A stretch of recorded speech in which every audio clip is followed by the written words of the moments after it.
Extreme breed type, the French Bulldog, who set the standard. Extreme type of French Bulldog now meeting with great success by James Watson. Noseless face and pugnacious appearance are only recent innovations. The Dollar Princess would have been set back behind straighter-faced dogs on the ground, that this extremely short face was neither typical of the breed nor a desirable property. It is with extreme regret I see the breed in danger of being spoiled by the advancement of this erroneous idea. Not only has harm been done by this departure from the true type, but the club has done still more harm by electing half the club judges from English Bulldog men. James Watson, Boston. Post, 28 April 1912. The recent successes of Mrs. Mary Winthrop Turner's French Bulldog, the Dollar Princess, advances very materially the extreme type which she represents. Not until within the last 2 years was there any thought that the Bulldog Français should have a face like a noseless toy spaniel or affect the pugnacious appearance of the English Bulldog. About that time, the votaries of the English Bulldog who had leanings towards the dog of Paris began tinkering with the latter breed, claiming that they were merely descendants of expatriated English Bulldogs taken to France many years ago. With my knowledge of the breed from its first introduction into this country, I have not the slightest hesitation to saying that 5 years ago, and all prior thereto, the Dollar Princess would have been set back behind straighter-faced dogs on the ground that this extremely short face was neither typical of the breed nor a desirable property. It is with extreme regret that I see the breed in danger of being spoiled by the advancement of this erroneous idea. Not only has harm been done by this departure from the true type, but the club has done still more harm by electing half of the club judges from English Bulldog men.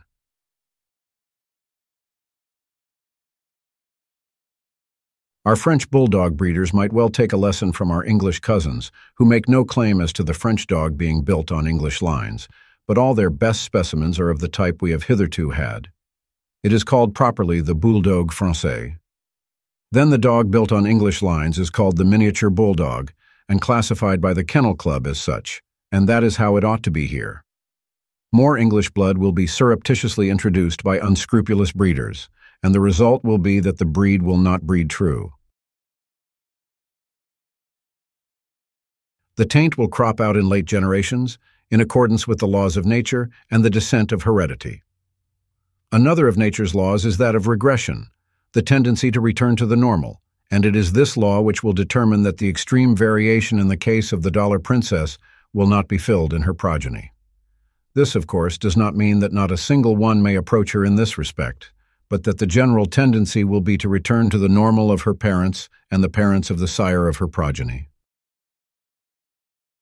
Countless with many the conclusion is that she won at Boston and New York because of her extremely short face, but some may think she would have won easier had she been more normal, because if she is correct there, then none of the many high-class dogs that we now have are correct.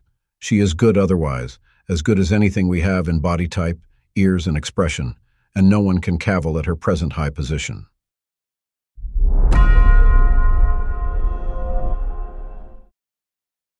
The race to claim. Breed type.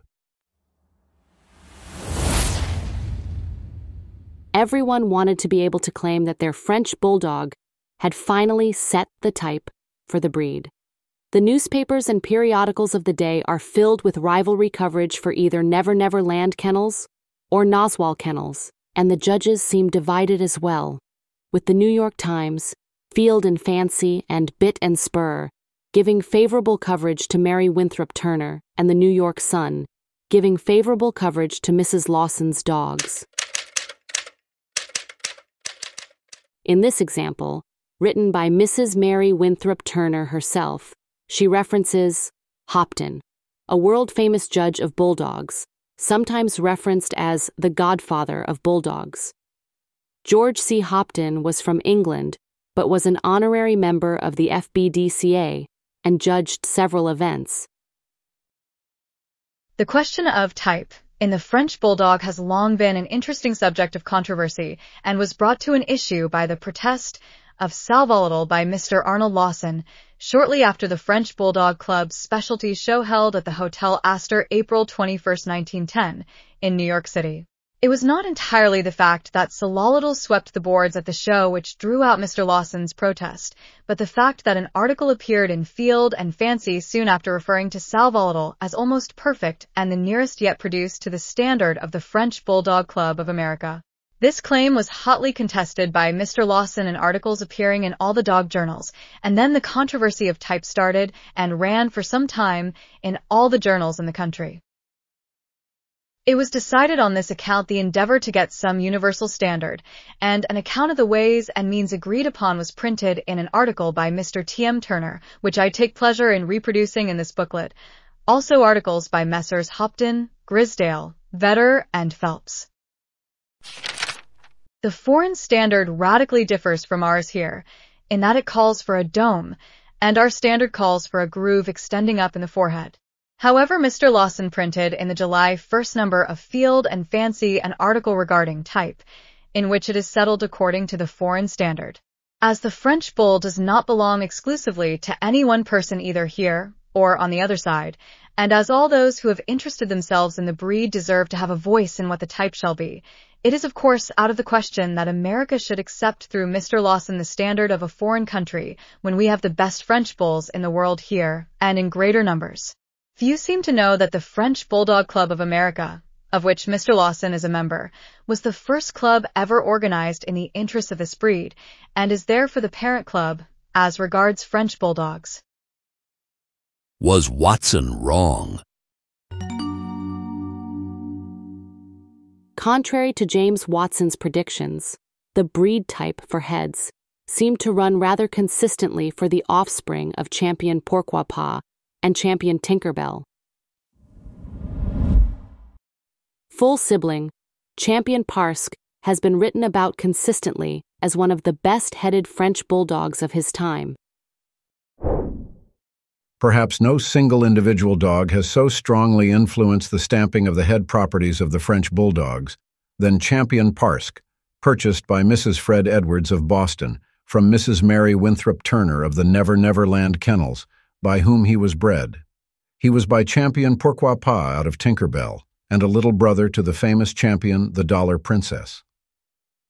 No dog has excelled Parsk in head, and especially in formation and carriage of ears, qualities he so consistently transmitted to his descendants.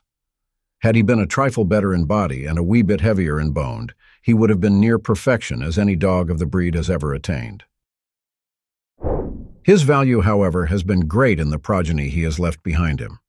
To give some idea of how true this is, it is only necessary to relate that at one show, the New England French Bulldog Club in 1914, Champion Parsk was represented by 15 of his get, and these captured no less than 14 first prizes, 9 second, 7 thirds, and 6 fourths, winning the pair and brace class, stud dog class, and team class.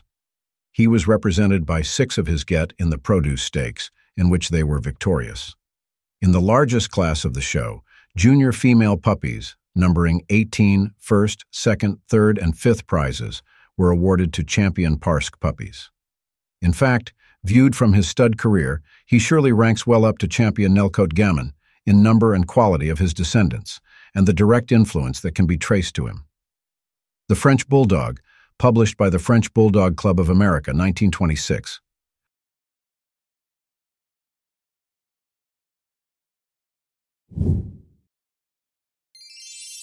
Another Never Never Land production.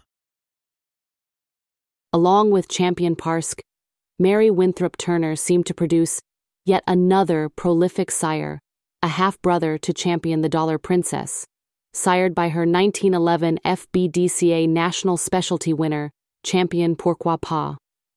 The interesting thing about Pourquoi Perfection is that his maternal grandam was Sal Volatile, the female who was disqualified from being the 1910 Specialty Best of Breed winner because her dam was an English bulldog.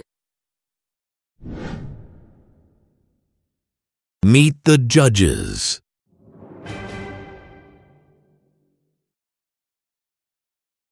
Who were the French Bulldog Club of America judges in 1911 and 1912. Among them was William S. Lennox, one of the very first importers of the breed. Lennox imported champions Richelieu and Eugenie, competing with them both from the very start. Champion Richelieu was the sire of the famous import, Champion Nelcote Gamin. Lennox was also an officer of the French Bulldog Club of America, including secretary and then president, retiring from that position in 1916. Lennox was one of the judges who judged the Dollar Princess, along with Judges Winkler and Judge Offerman. Judge, Mr. Charles J. Winkler, Wilmington Kennel Club, August 30, 1911. Judge Winkler placed the Dollar Princess first. Judge, Mr. W. L. Lennox, Plainfield Kennel Club, October 21, 1911. Judge Lennox placed the Dollar Princess first and winners female. Judge, Mr. Theodore Offerman, Airedale Judge, Westminster, 1912, February 21, 1912. Judge Offerman placed the Dollar Princess second. Background story. 2 weeks before James Watson's article, the New York Times posted this article about the Dollar Princess, describing the upcoming side bet rematch to be held at Westminster 1912. James Mortimer placed the Dollar Princess above champion Nelcote Gamin and champion Noseless Nabob in Boston when the three met for a side match. William Lennox, a noted international authority who will judge, is making a trip from Paris specially to officiate at this show. He will have the distinction of judging the first 3 championship matches when he passes upon Mrs. A. Lawson's Noseless Nabob against the Brooklyn champion Gamin's Riquet. This is for $250 a side. Follows the match between the Montana champion Rip Ruinart, owned by C.H. Smith of Butte, Montana, against champion Noseless Nabob. This is for $250 and a trophy. Then follows a 3-cornered match for $500 between Nelcote Gamin, owned by Purdy Brothers, champion Noseless Nabob, and the Dollar Princess, owned by Mrs. Mary Winthrop Turner. This trio met at the Boston show recently under the noted judge James Mortimer, who awarded the championship to the Dollar Princess. This most interesting competition will take place immediately after lunch, when every one of note in the dog world will be present. Samuel L. Goldenberg, president of the Société Canine de Savoie, one of the most prominent associations of Europe, who judged the last annual show here, and Mrs. S. L. Goldenberg, formerly the president of the Toy Spaniel Club of America, will be here specially to witness the judging. This had obviously caused a lot of talk amongst the divided camps, and 2 weeks later came James Watson's post about the Dollar Princess.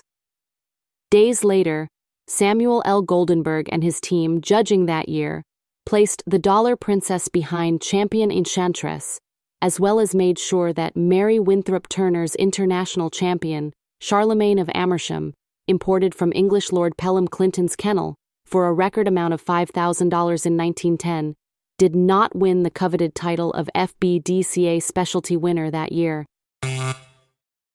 One of the greatest upsets of the year was in the order of things when the champion of the Westminster Kennel Club show, Noseless Nabob, from the Lawson Kennels, was beaten by Gamin's Riquet in a special match for $500 a side after he had disposed of champion Rip Ruinart, the property of C. Henry Smith of Butte, Montana, for a similar stake.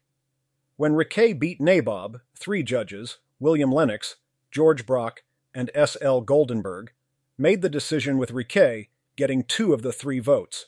In the case of the Dollar Princess versus Enchantress, it was another time when a reversal showed, as the latter had been placed over Princess at the Garden, with Theodore Offerman the dispenser of the ribbons.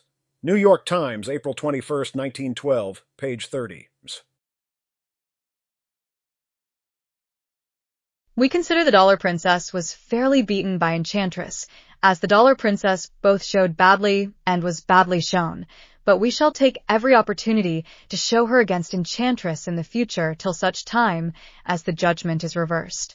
We consider the placing of Nabob over Raquette and Nelcote Gammon a joke, and rather a poor joke at that. It may make the unskillful laugh, but it cannot but make the judicious grieve. Our purpose in this hobby is to improve and protect the breed of the French Bulldog, and any breeder or kennel that can breed a champion will have our sincere congratulations and support. We shall use every effort to have honest and impartial judges. We believe that no one should officiate in the ring who is a professional handler of dogs of any breed, and we shall use our best endeavors to bring a law about. Mary Winthrop Turner, Forest and Stream, March 1912.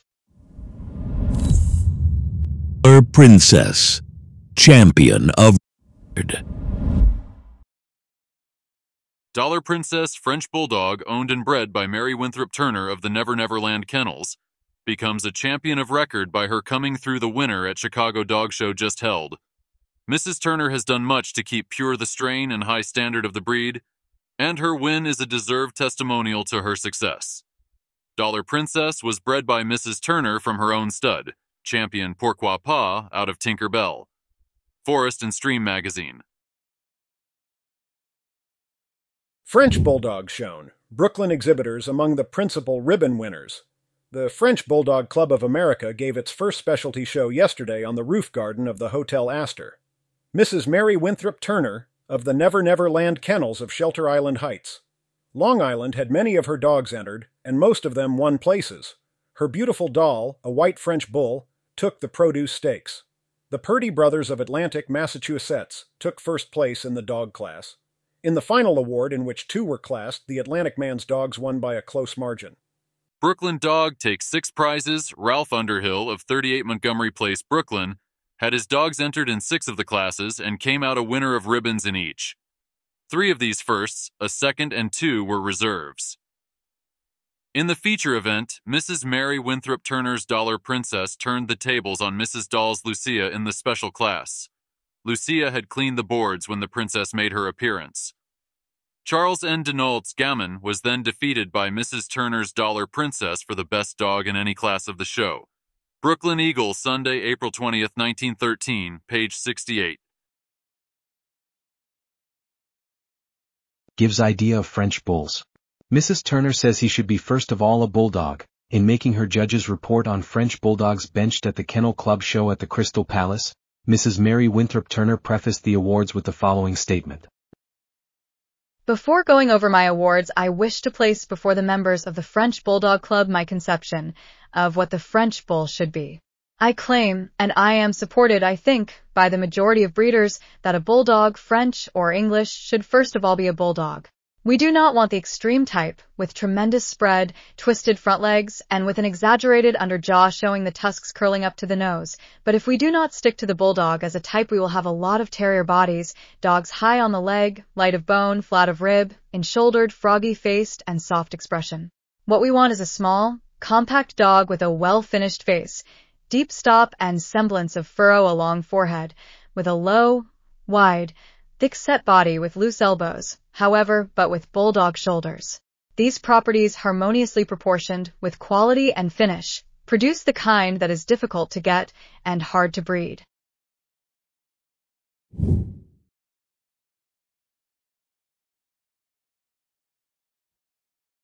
So, thanks for watching, and if you found any of this content interesting and maybe you'd like to know a little bit more about Mary Winthrop Turner or some of the people that were involved in the history of this breed in America from the very beginning, their stories, their rivalries, what their agendas may or may not have been, we have a lot of content both in video and written if you'd like to check it out. So, stay tuned. There will be more.